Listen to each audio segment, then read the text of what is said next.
Yes, Marcus. I'm surprised people aren't talking about like the way that those shots were lined up. Every single scene. What are you saying? You know, I'm just saying I'm surprised that people aren't discussing the like incredible composition and cinematography of the shots. I mean, every single scene looks like they brought a comic book to life. Yeah, well, that's that's Nicotero. I mean, I get that people are upset, but like the cinematography, I mean, it was brilliant. Lydia is a huge horror fanatic, and we actually, Lydia and I, this is very special. This is gonna get sappy, so tune out if you don't like that shit. Lydia and I met on Talking Dead. She was here 2.5 years ago. She was a fan of the show, and she always wanted to be in a TV audience, and so she came with a friend of hers.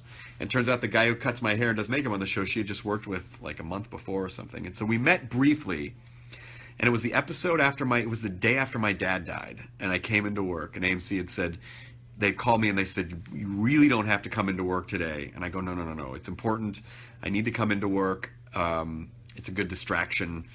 And I, you know, I feel a tremendous amount of connection to the show.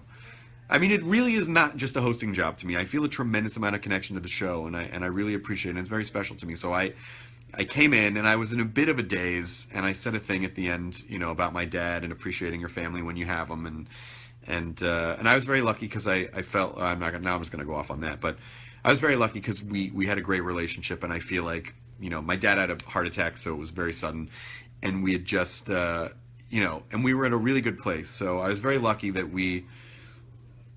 I didn't feel like anything was left unsaid other than just more time with him. So I was kind of in a daze, and then I meet Lydia right after the show, and she's just this kind of bright ray of sunshine, but I was sort of like, I was just kind of glazed over. And it turns out she was going through something very similar. Her dad had cancer and passed away a month later. But we didn't talk for 6 or 7 months, so that was in November, and then like July, we both happened to be single, and the same guy that cut my hair that knew her was like, oh, you should call Lydia Hearst and ask her out. He's Australian. And I said, yeah, I'll just call her. Sure, why not? I'll just call her. She won't expect that. And he goes, no, I already talked to her. She said she'd go out with you. I was like, what the fuck? So, yeah, so not only do I owe Walking and Talking Dead my a large chunk of my career and being a part of this amazing universe forever, but I owe it my future wife at the same time, who I never would have met, you know? And also it was a really good, you know, I said this, I think maybe it was the anniversary of my dad's death in November, but I said, it was so crazy that in the darkest moment of my life, the day after the worst thing that had ever happened to me, I meet the person that I'm going to marry.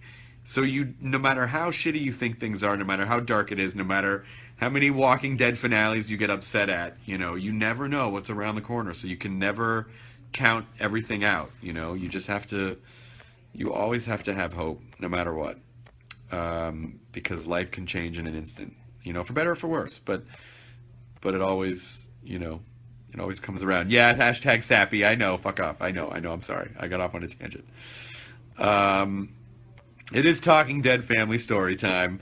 Everyone pull up sit. Go ahead. Cross your legs. Everyone's going to get a juice. Stop it. Not in front of everybody.